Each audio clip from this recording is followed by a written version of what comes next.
और बात उत्तराखंड की करते हैं, जहां फिर से एक बार विकास के नाम पर सैकड़ों पेड़ों की बलि देने का प्रस्ताव सरकार ने तैयार कर लिया है। लेकिन किस तरह से लोग विरोध में उतर आए हैं, दिखाते हैं आपको ये रिपोर्ट।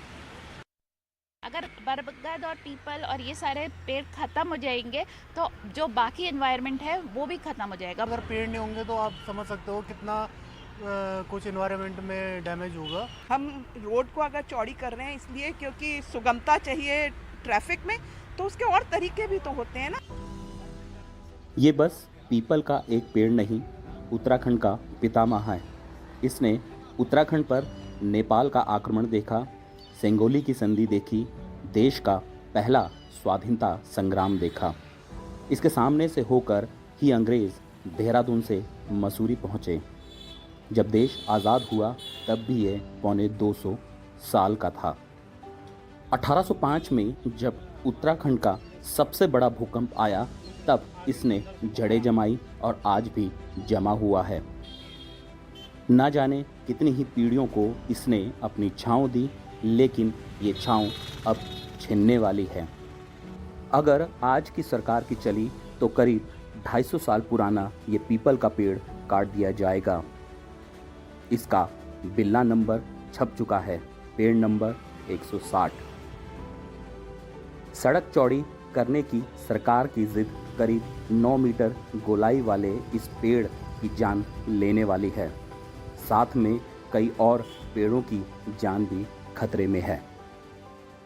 मुख्यमंत्री और राजभवन से लेकर दिलाराम चौक तक 4 लेन सड़क बनाने का प्रस्ताव तैयार किया गया है। इस प्रस्ताव में 240 पेड़ काटने का एक मसौदा तैयार किया गया। उस पर नंबर्स भी लिख दिए गए। ये 160 नंबर का जो पेड़ है, पीपल का पेड़ है, लगभग 250 साल पुराना पेड़ है। इसके बारे में कहा जा रहा है कि 250 साल पुराना है। इसके अलावा भी इस रूट पर कोई 80 साल, कोई 50 साल के पेड़ है, उनको भी काटा जा रहा है। इस पेड़ की अगर चौड़ाई की बात करें तो इस 160 नंबर से, क्योंकि ये बताना बेहद ज़रूरी है कि ये आखिर कितना चौड़ा पेड़ है और इसकी महत्वता, क्योंकि पीपल के पेड़ की तो होती है। ये इसकी पूरी चौड़ाई 317, यानी ये पूरा अगर जोड़ा जाए तो लगभग इससे शुरू किया था तो ये 317 सेंटीमीटर, और एक हिसाब से लगाया जाए 9 मीटर और लगभग 27 फीट ये चौड़ा 250 साल पुराना पीपल का पेड़ भी अब काटे जाने का प्रस्ताव तैयार किया है। स्थानीय लोगों का कहना है कि इस तरह की पेड़ नहीं काटे जाने चाहिए, जबकि इस बार गर्मी बहुत ज़्यादा पड़ी, एनवायरनमेंट और मौसम चक्र में बिल्कुल बदलाव आ गया है, तो ऐसे में पेड़ ज़्यादा लगाएं। देहरादून की शान इस हरियाली को बचाने का बीड़ा उठाया है कई आम लोगों ने। सिटीजन फॉर ग्रीन दून संस्था ने सभी लोगों से अपील की है कि इन पेड़ों को बचाने के लिए वो आगे आएं। 160 नंबर से जाना जा रहा है, मगर इसको जाना जाना चाहिए कीस्टोन स्पीशीज़ से, क्योंकि बरगद, पीपल और नीम जो है वो कीस्टोन स्पीशीज़ हैं। वो पूरे के पूरा जो आसपास का जो इलाका है उसके लिए बहुत इम्पोर्टेंट होते हैं। अगर बरगद और पीपल और ये सारे पेड़ ख़त्म हो जाएंगे तो जो बाकी एनवायरनमेंट है वो भी ख़त्म हो जाएगा। हमारे धर्म से ही अगर मैं इसे जोड़ूं तो पीपल और ऐसे पेड़ों की एक बहुत महत्वता है, तो इसको कैसे काट दे रहे हैं। हम रोड को अगर चौड़ी कर रहे हैं इसलिए क्योंकि सुगमता चाहिए ट्रैफिक में, तो उसके और तरीके भी तो होते हैं ना। चिपको जैसे आंदोलन को जन्म देने वाला उत्तराखंड अब ऐसे हजारों पेड़ों को काटने का गवाह बन रहा है। जानकार मानते हैं कि विकास की अंधी दौड़ उत्तराखंड के जंगलों पर आफत की तरह आई है। खलंगा के जंगलों की जान अभी पूरी तरह बख्शी नहीं गई है। कई जगहों पर तो भूमाफिया भी जंगलों को बर्बाद करने में लगा हुआ है। उसने देहरादून का क्या हाल कर दिया है। चिपको का प्रदेश, पर्यावरण के बड़े आंदोलन, सुंदरलाल बहुगुणा का प्रदेश, चंडी प्रसाद भट्ट का प्रदेश, गौरा देवी का प्रदेश, और पिछले 2008 से 2023 के बीच में सबसे ज़्यादा जंगलों का विनाश इस प्रदेश में किया गया है। इसमें सरकार सबसे आगे है।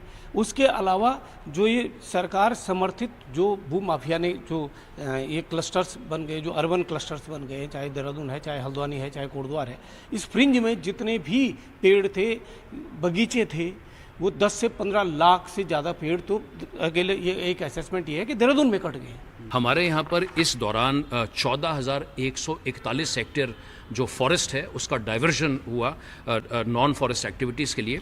और ये जो प्रवृत्ति जो है जंगलों के काटने की, कटने की, विकास के नाम पर, ये आज के इस क्लाइमेट क्राइसिस के दौर में एक बहुत बड़ी चिंता भी कहेंगे, सबब भी कहेंगे।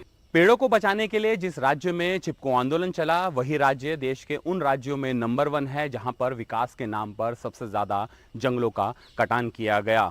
इस हिमालयी राज्यों में गर्मी अपना लगातार रिकॉर्ड तोड़ रही है, बारिश भी कम हो रही है और बर्फबारी भी कम देखने को मिल रही है। ये सब प्रकृति के अलार्मिंग इंडिकेशन है और इन इंडिकेशन को देखकर भी अगर विकास के नाम पर लगातार पेड़ों पर आरियां चलती रही, तब यही समझा जा सकता है कि ये विकास नहीं बल्कि विनाश है। देहरादून से एनडीटीवी इंडिया के लिए किशोर रावत।